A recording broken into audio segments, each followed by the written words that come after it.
Hi everyone, Mature Simmer here. So I'm working a contract today over here on server 18, which is NF Marsh, or North Frisian Marsh. So they said the equipment I need is over at the end of field 22, which is off to the west there. So going ahead and getting there. So we've got a road over here, it looks like. And so this should take us in the general direction, given that we have a lot of trees and all. Not sure. I've taken a peek at this map before, but again, like many things, or many of the maps that are being used here, in FOC, it's not a map that I've played on before, so definitely new to me in that regard. So part of why I took it is of the choices I had, and frankly the other reason I took it is there was let me just make sure. I think this is grass. Yes. Okay. I just don't want to suddenly drive over the field and find out that it's something else. But it was also paid more per hour. So my other two farms, just strange coincidence, but neither of them have anything to do. And so the instruction is tedder and bale. So they said everything is here. I think that's a windrower. There's the tedder. Tedders usually are smaller.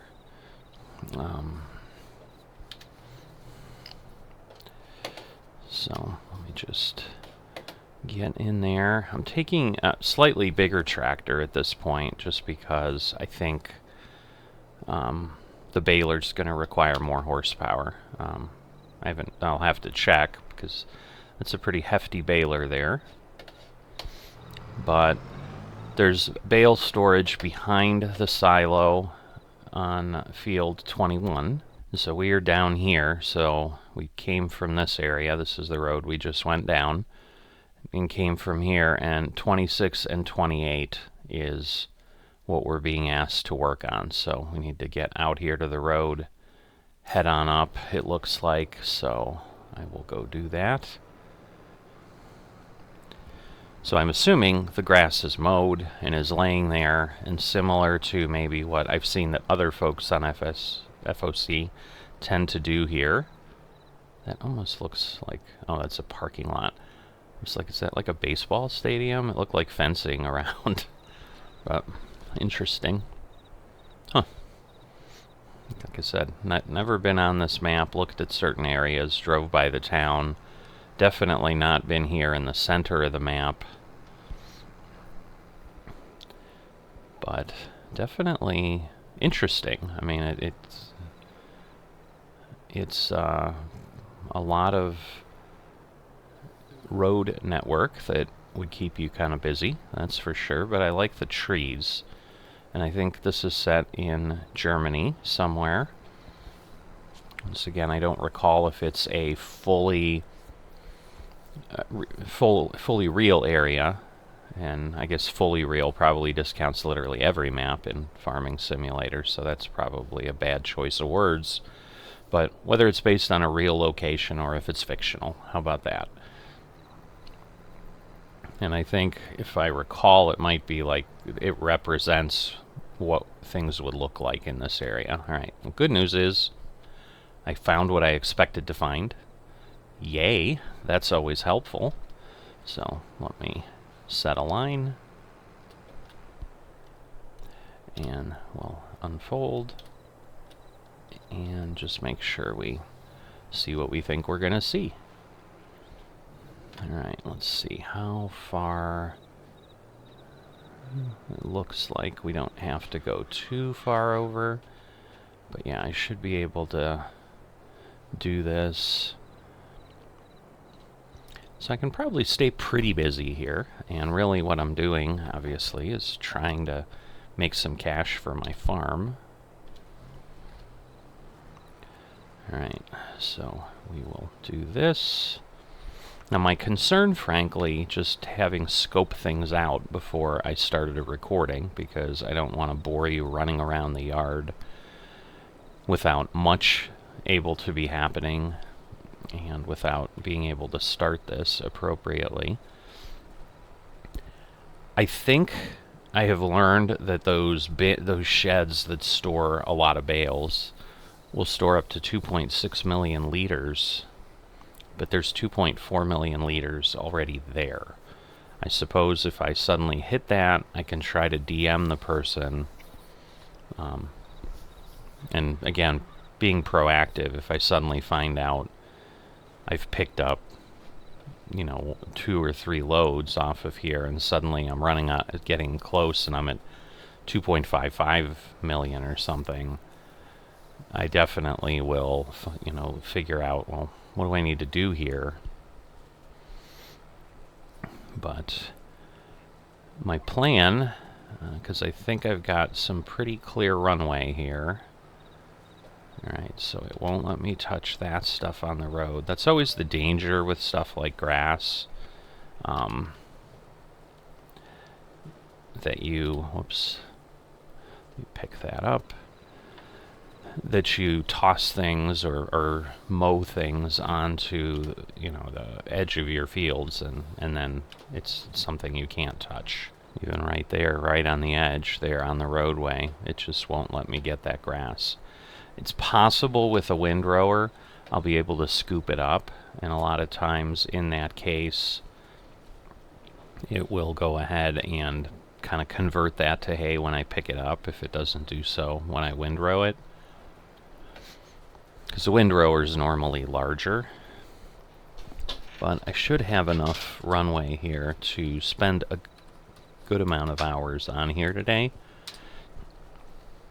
So I've got, obviously, the work on my server, and now, I've said my server before, I think, because I've been contracting other places, but I do have a my server now. So a couple episodes ago, we were working on all of that, so I'm sorry, got distracted, was looking away, reading some messages and email, so probably gonna run a few rows while I figure that out, if I have to do anything there. But alright, just want to make sure I get everything. So yeah, I was trying to actually get to a calendar and just verify that I have the time I think I have. So I'm still going to do that before I step away here. So let me get lined up. Again, I don't have access to this land. Now, I myself threw some hay back there. Like, it creates its own problem.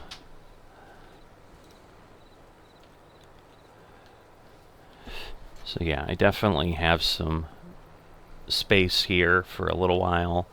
I would think it's going to be enough time to get this done. These aren't fields that are that large. These maps are always a little bit deceiving because this is a 4x map. So even though when I go to the map, you can see these are quote-unquote small fields, now that we're on them, you can see just the number of passes is still probably going to be between 10 or 20 passes across the field, which in the grand scheme of things is certainly not a lot, but it can certainly take an hour or something. We'll see how this all plays out, and obviously some of this has to do with just being careful and so forth. So I'm going to keep moving along here, but there will be a obvious little bit of a break as I continue to move around, but take a peek at what caught my attention and see if I need to take a longer break. But either way, I'll be back here in a moment and we'll continue chatting. Alright, so I am back. Luckily, nothing too critical.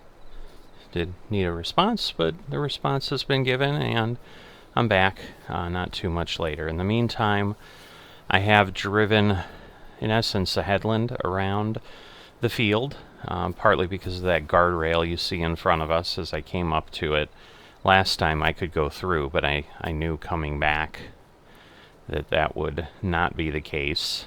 And actually, I think even heading out, it was pretty close. But so went ahead and just went around the edge and up. So I know we've got to go to 13 was the row that I ran, so I've got to go up to plus 12 over there. So we've got 10 more passes here to get this done. But then the nice thing is, like, I'm now kind of done with the edge of the road. But you know, again, I couldn't go onto the road. I probably will go straighter next time and then just turn around. But of course, we have that river there, so there's always a bit of fun. You know, kind of the reality that I think everybody has working farms. Come on. All right. So it doesn't look like I left any grass, so I think we're good there. But at this point, I do need to fertilize my field. So that is what is on the agenda for today, to make sure my canola is producing as much as it can to get myself 100% fertilized. But I continue to run down the path of, do I lease for a bit, or do I just continue to delve in? Because there's a little bit of me that would like to get that field, you know, and I'm almost positive that I will, at minimum, use a harvester, do something, you know, to go ahead and make sure I don't delve too deeply in, because yeah, if I try to buy a $300,000-$400,000 harvester, you know, that's gonna take any money I have, you know, including what I'm making like right now. Where what I'd like to do is get that field, and then I can sit there and figure out, do I just want to pound things in and so forth. So the other thing I did notice as I was just double checking things, because I think in the last episode I made mention we were moving money in here. Well, not here, because I'm not on my server right now, so that 93,000 is not me. But when I moved 600,000 onto my farm, and then I refreshed a couple times and observed that there wasn't an update of that balance. It did update at some point. I also got, I think, about 30,000 paid from, I think, J-Dude for the time I had spent doing the lime and the fertilization on his fields yesterday. But again, today he's just got take the day off, which is, you know, normally in the working world a nice thing. But today I don't want to take the day off. I need money.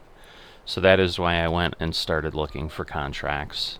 When I went back in today, just to take a look at the screen, see how things were going and what my balance was, it's 360,000. So definitely not super high. Now again, I have over 200,000 in the server, so I still have over 500,000. But that field is going to be basically double that. So I need another 500,000, which is going to take a little bit of effort to get, for sure. So at this point, Lomeric and I have chatted and agreed, because I learned a little bit more, again, the process here in FOC. So for him to sell me that field needs to get appraised. And the way he explained it and the way I understand it is the appraiser comes in, basically looks at the field and gives it a rating. I think it's like a 4-scale rating from like poor to excellent. And based on that, there's a random number generator that these realtors use that would then basically say, okay, the assessed value that you're appraising it to is going to be X% of the sale price. And so therefore that introduces some fluctuation into the system But the appraiser is actually doing an appraisal. So if someone's terraformed and made the field really ugly, I think they described at one point a field that is now owned that has been resolved by the person who purchased it. They said it almost looked like the top of a meringue pie. So if you're familiar with that, you can kind of understand almost like a frozen stormy sea or something is kind of what had happened there, which obviously would be very challenging to operate on. But someone was able to resolve that. They bought it and they're happily using that field now. But if they see something like that, obviously, I assume that level of what I envision what a meringue looking like field would look like would be labeled as poor when it was assessed. And so therefore, obviously, the land would not be as valuable. And so there's some range for each of those. Say for poor, maybe it's 70 to 75% of the value. And so basically then the appraiser will come back and then give you that as the value. However, those appraisals are only good for 24 hours. So what I was hoping to understand so that I knew what my target was let's get an appraisal and then I'll know, because like in the real world, like an appraisal is good for 30 days at least, I think. If not longer, it might be 3 months. But, even in 1 month time sim, 1 day equals 1 month's time frame of Farming Simulator, the appraisal lasts a month, basically. So I suppose if in the real world it lasts 30 days, then I suppose we're simming it exactly the same. But obviously with that, I'm not ready to buy that field in 24 hours. So at that point I said, well, yeah, then wait, because I don't want to take his time to make the request, their time to do whatever. And, obviously he doesn't want to do that either. So that will be the process. But based on the fact that that field is in decent shape, it'll probably get the best rating or so. And then that's where he said it, estimate 92% tends to be what they've seen things come in at of the listed value, which, as I said, that he had shared with me earlier. So I know on an earlier episode I shared that, and basically that still means that's going to be a field that's likely slightly over $1 million, best case. So, what I probably want to do is get myself to like 1.2 million or something, so that I have space and, I'm ready to keep moving along. Because obviously once I acquire that field, depending on what time of year it is and so forth, I may need to do certain things on it. He's running grass on it. It's not like I'm going to suddenly acquire it with a crop that I need to harvest or anything. But, and right now, pretty much everything I guess that's incorrect. Everything I need isn't something I have. Although, I think I could direct cultivate over, direct seed over a grass field. I think that would work. But I'd have to determine if I did want to give it one plow or not. And in that case, again, I might borrow a plow, lease a plow, whatever it is, to get that work done. But the point being, that's why I probably would like a little bit of a buffer of, $10,000-$20,000 that would allow me to do something before I had any more money coming in. I mean, once again, if it was like I took it over and, it's April on the server right now, so let's say in six days I have enough money, which could happen. I'd probably need some significant contracts. I don't know that there's anything big enough coming up because it's just planting season on our server, obviously. So my next job for Limerick is planting cotton, and while that is 5 fields, he's got a pretty big planter, so I think I get like 2 hours out of that. So that's going to give me $18,000 or $16,000 or something. So it's not going to be substantial. And even if I spend you know, 3 or 4 hours here today. I'm going to make 30 or 40,000.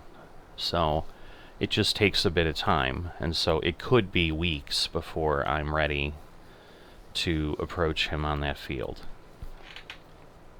And so that becomes, again, that balance that I'm trying to figure out. I mean, if it is weeks, basically I'm talking, let's see how much of this we get. Wow. So that's interesting that this corner is considered not accessible, because there's a lot of grass there. So let me see if I can, like, at least turn and maybe get the tedder to give me something over there. No, it is not touching that grass. Wow. So a lot of times you can at least capture it by, you know, keeping the tractor on the land and just letting its arms kind of stretch out. I came down that way, so I need to be up one more row. It's kind of what I thought. Again, the challenges of working in the dark. But, so we'll go ahead. We'll see if it'll grab anything. Alright, I got a tiny bit of the edge there, so at least we got a little bit more hayed. I don't know if hayed is an official verb, but it is now for this episode at least. So hayed, defined as the process of turning things into hay. Therefore, I hayed the field. Used in a sentence. Now you can spell it. I think we'd go with H-A-Y-E-D. I think H-A-I-E-D, which sometimes is what happens. The Y turns into an I when you're doing that, but I think we'll keep it with H-A-Y-E-D. So there you go. We've added to the lexicon today on Farming Simulator. So let me fold this up, because I have to go around the river and over by that giant building. Wow, I didn't realize that was there, but some sort of production facility. I'm assuming it's a mill or storage of some sort. It could be like a giant community grain silo or something.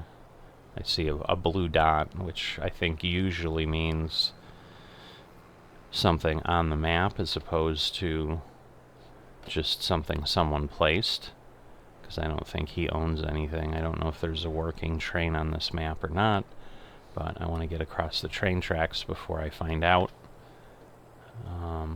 Interesting. So did they pick some of this up? They may have. Alright, well, I guess what I'll do is I'll start... Oh, maybe I'll just go ahead and again, we'll TED this up. Whoops. Because there's that little river that would make it hard for me to go all the way up to the edge here and not fall in and get stuck and just have to waste time backing out and so forth. So we'll try avoid doing that. See what it lets me touch here. So I'll go back again, and alright, it gave me the ability to do everything. And then we'll just go along here. I'll drive this, I think, and then I'll just let the GPS do its thing after that.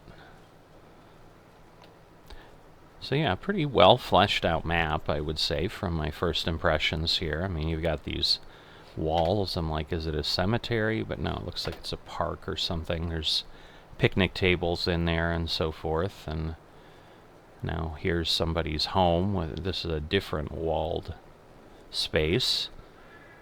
But, you know, it gives you those challenges that folks tend to like on Farming Simulator. You know, if you want some sort of borders around your field that you have to work with. It's a 2-lane road, but still, I think probably just to make things simpler and less prone to me causing damage, because that field is owned by someone, and even if it wasn't, I mean, I don't want to just be running over fields that are owned by FOC and just ruining them because I'm being sloppy about things. But yeah, no, it almost looks like they picked up these rows, is what I think is happening here. I mean, we'll find out. We'll go down. No, but there's a little bit of grass over there. But I just don't know. Like, is it worth worrying about? I don't think so. So, alright. So it looks like, you know, we'll hit that one. But it looks like basically maybe what they did. And now I can see something that looks like maybe it's there. But no, it's just a shadow. A weird shadow. Alright, so let me lock in here. Looks like maybe they picked up grass, you know, because obviously if they're, say, putting it in a fermenting silo, they don't need to take the time to turn it into hay, windrow it back so they can cleanly pick it up and whatever, and then go put it in, because the fermenting silos will do hay as well as grass, but that would be a little silly, doing all that extra work to turn this into hay to then just do something you could have done when it was grass. But at a minimum, this kind of gives you perspective of what this is going to take. So for those who may be less familiar with the process, I have to TED, which basically is tossing the grass over and letting it dry. The mechanic for doing that in FS22 is very simplistic. There was more involved. You had to wait with FS19 and seasons. So I think the dynamic in FS19 was more realistic and a little bit more enjoyable and required a little more thought, because you'd still have to TED the grass, but at this point the grass would still be grass, and you'd have to let some time pass, and if it rained, if other things occurred, like it would take longer. It was possible that hay would turn back into grass if it rained enough. Things like that. So you had not only to turn it over, give it time to dry, then get it off the field before it got ruined, basically. You know, because the benefit is, because I'm not sure, again, the real mechanic in the real world of if I TED grass and it dries into hay and it gets wet, like, can I re-TED it and does it become hay again? Or is it kind of like once it gets wet, after it's gotten into that dry state, it then disintegrates or something? I don't know. Where in the game, at least, it was a little bit more forgiving, where you just have to redo that work. So it would basically negate everything you did if you couldn't pick up the hay before it rained. And then you had other mechanics that went into it, like if you at least baled it up but didn't get the bales picked up, you had a little bit more time because the bales were more resilient. But they could still get ruined, if I recall correctly, after something pretty significant. So, you know, if you had a 4-hour rain, like, or a half day type thing like that, you know, then that probably was enough to mess up everything you had done. But here, as soon as I touch it, and it's gone through the TEDing process, so like the moment it's flying off, you can see it's already a different color. Like, it goes from darker green to lighter green. It's instantly dried and turned to hay. So it's simpler that way. But, you know, and also, like, if it were to rain or whatever, nothing happens. So that you don't have to sit there and look at the forecast, figure things out. So I do think that Giants and the way they've done things, and then the modders didn't come back with the season's mechanics that we did have. I think they took away from what was a pretty realistic simulation of things you had to worry about, where I don't find myself as a farmer checking the weather forecast very often. You know, really it's harvest time. And even then, it's almost like if I see a rain icon, yeah, I'll go see, you know, how long is it. It's always fun when someone's sinking in like that right when you're ready to do something. You're like a sprinter at the line, getting ready to hit the key to lower down your implement so that you don't miss things. So it was a pretty long sink, but we're in now. But yeah, what I was saying is, you know, I'll check that forecast, and if I see the rain cloud, like, do I have an hour? Do I have 3 hours? So that way I know, you know, I know I can begin because it's not raining right now, but that way at least it's not just a surprise. I mean, but there would be no harm if I didn't look at it and just did it and, oop, it's raining. I need to just pick up my header and stop. I do think that is obviously a different dynamic, and I enjoyed the old one. So I think it becomes, it's good or bad depending on your perspective. Some people would be like, yeah, this makes it simpler. It's just, that's what I need. It's a game. I don't want craziness. But then there are the people who love incredible realism and would be like, yep, it made it worse. I don't enjoy it as much. And, those might be people who are still playing FS19. I mean, there's nothing that stops you from doing that. It's just obviously like here in Farmers Only Club, there aren't FS19 servers.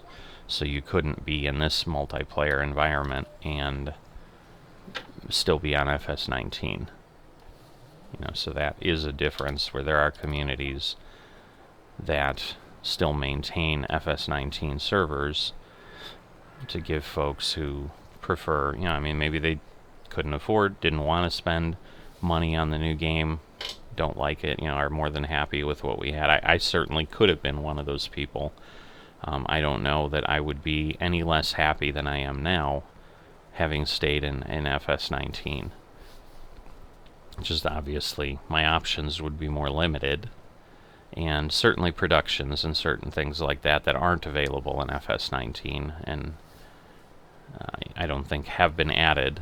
I'm saying that with certitude because I don't look at FS19 mods. I think the sites out there, like, they're still present. I'm assuming ModHub even still has folks making new mods for FS19. Maybe not. Maybe Giants says, you know what, we're not supporting that on that official mod location. You want to be on ModHub, you're on FS22, and all we've got in FS19 is legacy stuff. But if someone's making something new, it may not be supported by Giants, because I could understand that would kind of, they'd be working against themselves a little bit. They'd be supporting an old game that isn't bringing them any new revenue versus trying to, in essence, force people to upgrade and buy the new game and move forward. But let me go back to what I got pulled back from, or distracted from, which is normal. I'm sometimes like a squirrel. I see something and I go chase that instead. So I think we got diverged on seasons and FS19 and all that. But I was starting to say at one point, like, if you're unfamiliar with this process, what I need to do is I need to do the tedding, which this is the last pass here. So we've made it all the way through that job. Then I need to go grab a windrower, which is basically a larger implement with spinning things like this that's going to move the grass around as well. But what it will do is it will move the grass toward typically the center of the implement, so right behind my trailer, and just leave a clean row, which makes it easier to then come and do the third step, which is going to be bale and pick it up with a baler and bale it. And then the fourth step is go collect those bales and put them into storage. And you could say, I guess that's the fourth or fifth step, but I mean, you pick it up on a bale trailer, which normally is, I guess I would say automatic. I mean, I think it's described that way. I mean, you still have to, like, drive to the bale, but once you get within the point where the pickup point can interact with it. Let me see if I can go on this road. We'll go down here. Yeah, because I need to get to these, because like when I'm dropping the bales off from this field, it's probably going to be better that way. The question from 26 will be, is it worth driving around? But obviously I'll make a choice when I'm doing that, and I'll probably try one way. I mean, I'll have known, well, I guess maybe I won't, because I'll probably start picking up on 26. But I'll have known what it's like going to 28. Nice shadow on that giant windmill, or turbine. I'm sure it's generating electricity for the area, so a lot more of that happening. And I'm probably not accurate of a lot more. There's definitely more of them appearing in the US than had been, say, 5 years ago, certainly. But I think Europe has been far ahead in adoption of just putting these things up, because obviously, like, it's right here, right off the road in the community, and here in the US you'd have all kinds of people grumbling. I mean, heck, we can't even put up cell phone towers without people raising a fit about it, because there's this thing in their way when they look out and they don't see just beauty, but yet they want the benefit of the item. They just don't want to be part of the solution by, hey, this is a great place for something. Nope, I don't want to look at it. Well, then don't complain when your cell phone doesn't work or when you don't have electricity or whatever. So at some point, people need to understand, for the common good, sometimes you compromise a bit. And I've had to do that myself, so I don't want people now screaming at your screen, yeah, that's because it's never happened to you, it's terrible. No, it has. I've had stuff show up in my backyard, and while my knee-jerk reaction is, oh, I'd rather this not happen, the reality ends up being, I understand the benefit of it, and I'm getting some benefit in that case too. Maybe I would have felt differently. I know my philosophy is, I guess the best way to go down this rabbit hole is, you've got folks here, a lot of, in the U.S., property taxes, so taxes on your home and the land that we pay each year go to basically public safety, so that would be police and fire, and sometimes other things depending on which community you live in. But they also go to public education, so they pay for schools.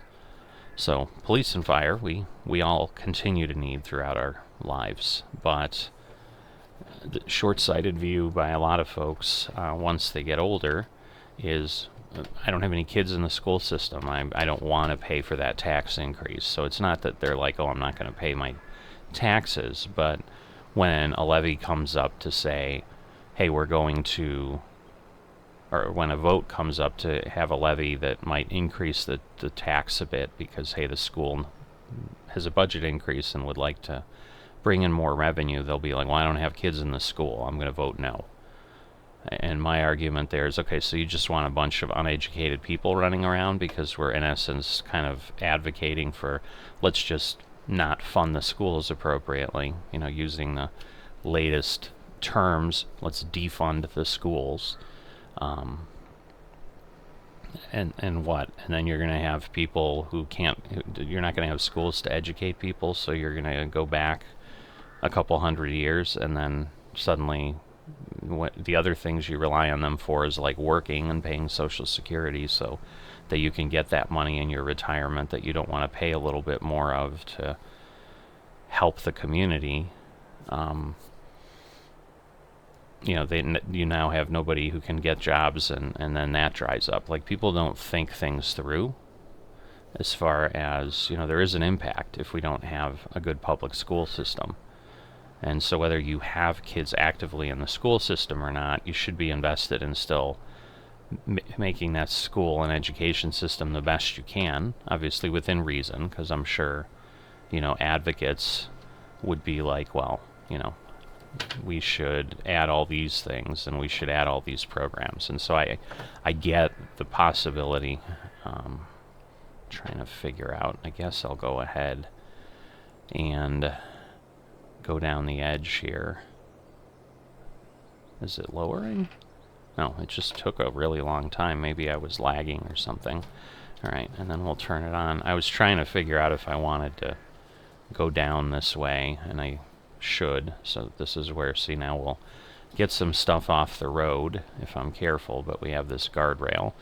But the challenge this creates is then when I'm coming across, you have to stop early enough, otherwise you basically start creating a mess that's hard to pick up with the baler at the end. So I'll kind of move over. See, like, it's possible I could grab that one out on the road, but like, that's not enough to worry about. But when I get to that other corner, I'm definitely going to see what I can do to grab things, because you can see now that it's unfolded fully and I reset the width, like, that was a significant difference between what I had with the tedder and what I can do with the windrower, because even as I started unfolding, it already had given me more. So I'm going to let this stagger into the road a bit here, and then I'll come back. But yeah, I'm going to go around and do the edge, and then what you have to do is just be careful and kind of try to pick up the windrower before it hits this row when you're going toward one that you've already done. Otherwise it starts pulling it in. So you can see, again, if you've not seen windrowing, the first ones are kind of moving it in a little bit, and then the wheels behind it pick it up, and they're all spinning in a way that it just tosses everything to the center. And they're just metal fingers, if you've ever seen one in real life. Yeah, see, so, but it looks like it's leaving it as grass, so that might get interesting when I go to pick it up, because depending on what's there in the baler, it may suddenly give me a grass bale or something, which wouldn't be great. But there's not much we can do at that point. But, so yeah, my hope was, because sometimes if there's enough of something, like, you know, where it's got mainly hay, like it would be like, yeah, well, we're going to make that hay. And that's what the implement, so I'm going to pick this up because I'm doing exactly what I was talking about, is I'm creating this curly cue that I then need to try to pick up. Now I know I'll fix it by coming down here now, but you can see that little bit under that left piece, which now of course is not illuminated, because, you know, why would it be? Now that I want to explain it, but there in the back it's still grass. And depending on what it is, like if I have a forage wagon, for example, which would suck it up off the field but not bale it, so I just have bulk hay. So if I was throwing it into a fermenting silo or throwing it into a TMR mixer, you know, that's a way I would perhaps collect up what I've got here on the ground. But if you hit something like that with a forage wagon and say I've already got 40,000 liters of hay in there, it'll just turn that grass into hay, because it understands that's what you're expecting it to be, and so they don't make it incredibly difficult. Now again, in FS19 there was a dynamic with, depending on what mods you had and stuff, that in some cases you would do that and it would basically just stop picking things up. It would still have converted it into hay, but it would basically have switched the implement into, oop, now I'm picking up grass, but you don't have any more grass in front of me, so I'm not working anymore. You just have what you have, and then you have to go fix it. So see, now I've gotten to the end, kind of, but there's stuff up front. Oh, there's a little bit over there that I didn't grab, so I can, you know, again, I can run the baler that way and it should be okay. But this is what I mean, where you're trying to figure out how to not hit that row when you come back. And similarly, you know, especially with a diagonal like this, it gets really interesting, because, you know, I need to lower this at that point, because on the left I've already got hay, and so you can see, like, it grabbed that and straightened it out, which is fine, because that will make it easier for the baler. But you know, what I don't know, though, going, you know, finishing up the thought process I had, is a baler, A, has a lot less quantity than a forage wagon, where, you know, there's forage wagons that I've used that have 50,000 liters in them. So again, where it's like, ooh, I've got 40,000 and I'm hitting a little bit of grass, it just changes it. But a baler, you know, maybe is creating a bale that's 4,000 or, you know, 8,000 liters or something, and then you, whatchamacallit, you don't have enough quantity. You know, maybe you just have 200 liters in there and you hit that grass, and it may create a similar problem. Or it may determine, well, wait, there's more grass here than there is in the baler. I'm going to make the bale in the baler grass instead of hay. So we're good there. You know, so this becomes a little bit slower of a process than it would otherwise, but, you know, so if I had more distance, like if there was nothing on the edge of the fields and I could go, what I normally do is just go up and down and that's it. I don't do any edges, but here, you know, I think it would be almost impossible to not do that. So it's part of the joy of figuring out what to do in Farming Simulator, just as it would be if this was your real field in real life. Like, you've got to figure out how to work everything you have. And so, again, you know, people sometimes ask us, like, how do you play this game for so long? Like, there's only 5 or 6 things you're doing. Doesn't that get boring? No, because you come across something new every time. This guardrail isn't on every field, and the shape of the field isn't the same on every map, and so you're always like, what am I doing today? I'm doing this task on this field, and this is how I lined up today. You know, what am I gonna do with that? So once again, this is now where we're running into the situation, because I think I've done the best I can, but what I'm trying to figure out is I took out that diagonal windrow, but what I don't want to do is leave pieces that I can't lock onto a straight GPS line with the baler and just run and pick up, is what I'm trying to avoid. So I want to, as much as possible, create something that doesn't do that. And see the other challenge, so like in the back, see I've actually got some, so I'm going to back this up further than normal, and we'll create a little bit of a mess, but there was some over on the left here that I had not lowered the windrower fast enough for, that I had missed, and then it would have just been loose hay that would have been lost, because the likelihood is I'm not going to pick it up with the baler. It's not going to be enough to run around, and then you're leaving, you know, 50 liters on the field or whatever it is, and it adds up over time. So, you know, part of what I want to do, it's not as if in this case that I'm asking permission to work it. I'm just grabbing the contract blindly. They don't know who's going to grab it. But, you know, certainly if I was terrible, I guess it would be, you know, that a person could tell me, hey, you grab this contract. I don't ever want to see you grab another one of my contracts again, or I'm not going to pay you, because, you know, you caused me an hour of work later cleaning up what you didn't do on your end. See, so now here I'm making sure that the back is done and there's nothing that I see laying around. I think I'm clear, and that way I can, you know, go around with the baler, go around the edge again and pick everything up, and then come back and do it. And, you know, so when I was running my farm on Hobo's Hollow in FSN, see, so there's those 2 little dots that got left, and that's because, again, no, now that made it worse, because that's going to require me going up and down. It's too big of a pile. The baler won't cover that. So, and I think likely I'd just make it worse trying to make it better. So sometimes you're just like, all right, I tried and I failed, and you move on. But yeah, I don't remember. Now I did that thing. I don't remember what it specifically I was talking about again. You know, you just go ahead and you work things the best you can. So, you know, as I said, on Hobos, yeah, where I was going with it, now I recall, this is also what tends to happen if you haven't watched my videos. I forget, and then I start talking again, and I'm like, oh yeah, that was that. So I suppose that I should take that as a good sign, because maybe it means I'm still not, like, getting dementia or something. I can still remember things.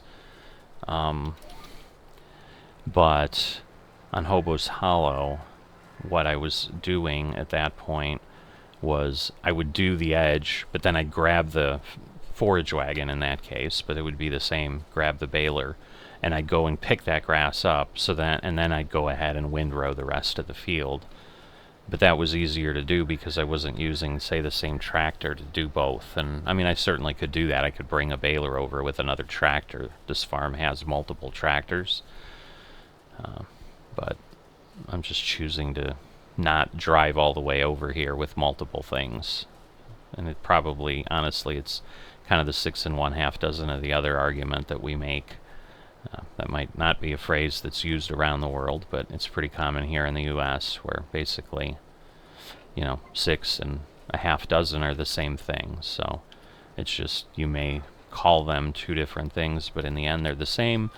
That's the argument. Like, if I'm driving 2 tractors up here, and then bringing them back, like, I'm still just driving the baler up here once, and I'm driving the windrower up here once. Does it matter if I use 2 different tractors to pull it?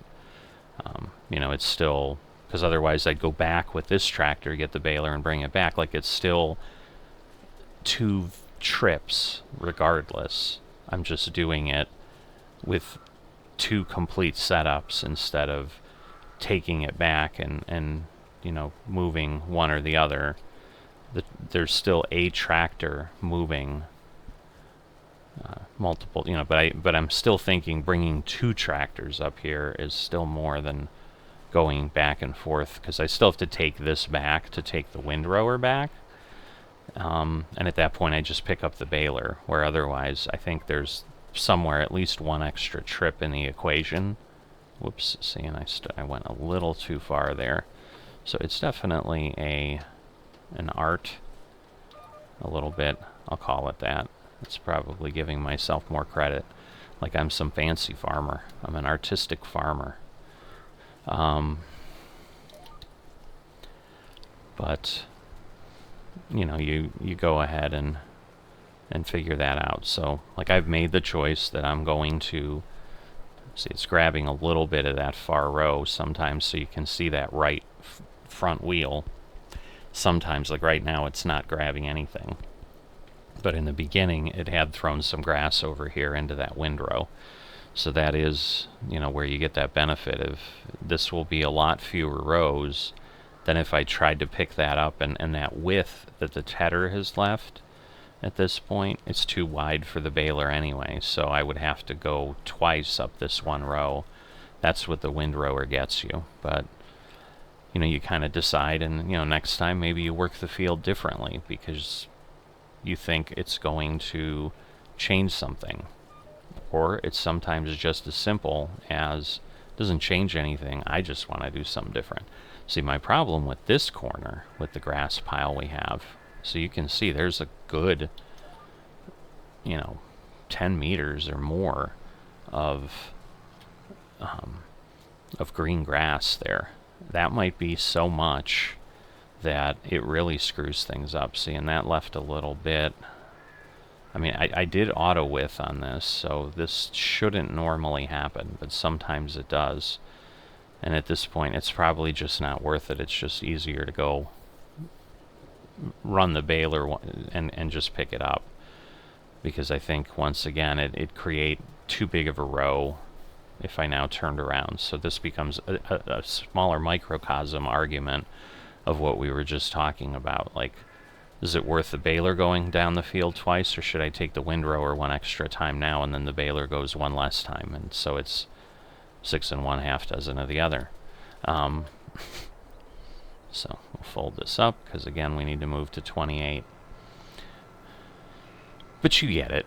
And so right now there's perhaps something out, you know, I can decide to do something else. Now I just went by the road I need to go on. Like, I know I need to go somewhere here to go to 28, but I could have gone the other way and gone around, but this is the shorter way right now. You know, and I may take another contract, I may not. To be honest, the other contract that's out there is also grass work, but it's kind of at the wage I'm getting paid by Limerick, the $8,000 an hour. And I just have to determine if that's enough to get me to go help them, is frankly what we're talking about. So, because I took this one because it's just 10,000 is more than 8,000. Like, if the 8,000 one was the only one out there, I would have taken it. But that's the reality too of, you know, some people don't like the fact that there's the ability to pay whatever you kind of want to pay. And you know, if you, because I don't think, again, that there's anything that keeps someone, let's say they wanted to pay $30,000 an hour, I think you could do that here. I don't think, you know, they don't have any set, oh, you see, and this is the problem. Now I'm trying to get this thing to straighten out, but with a wheel, it's playing with it a little bit, but I also have to keep the windrower off the wall. So again, a bit of that challenge of figuring out how you work things, but yet don't leave anything around, because if the tedder threw some things over there, if I'm not all the way over, we, again, leave valuable material on the field. And the way I'm worthwhile as a contractor to someone is I do a better job than someone else, and I get them a few extra dollars every time, and that adds up, and then that's how you get steady work. But let me go around. I'll just continue without lifting, and I can just pick it up that way with the baler, and it'll all be good. Alright, so I was trying to figure out if I wanted to move the lines at all. I don't know that I do. So I think I've kind of made my bed. At this point I'm thinking, well, maybe if I had moved it to the edge of the field, it would have shifted the other one a bit, and it would work, but it might not. And it has nothing to do with woodworking, but just a bad pun. As I said, it would work, but haha. If you have to explain it, it's not funny, right? So let's see, because we've got the little river right there. But yeah, there's a lot to do, and just like anything, you know, to me this is interesting, and so I enjoy it, and I spend thousands of hours of my life already in this game, and just really enjoy it, and it really hasn't dwindled for me at all. So it's just a weird dynamic for those of us that love it, and obviously if you didn't love it in some way, you wouldn't be sitting here watching it. So glad you love it too. Glad you're here. Whoops, I think we've got a little bit left again. It's weird. Maybe the auto width is wrong. I just hit the button again just to make sure somehow something didn't. Now if it does it a couple times here, I may touch things up, but at this point I think I've kept you long enough. I've got really nothing large to talk about. I'd just be ongoing and babbling. You know, and yeah, you're gonna miss out on the baling and all, but it's okay. I'm sure, you know, if you watch the grass episode that I did on Poppin' Burger for J-Dude, you can get lots of baling and all of that, so go watch the episode with the thumbnail I'm allergic to grass. If I remember, I'll link it here. But so, you know, and then you can see all the baling and all the other stuff you want. I kind of went through the whole job there, showed every segment. But at this point, I'm going to go ahead and step away, keep doing this work, and I will see you next time.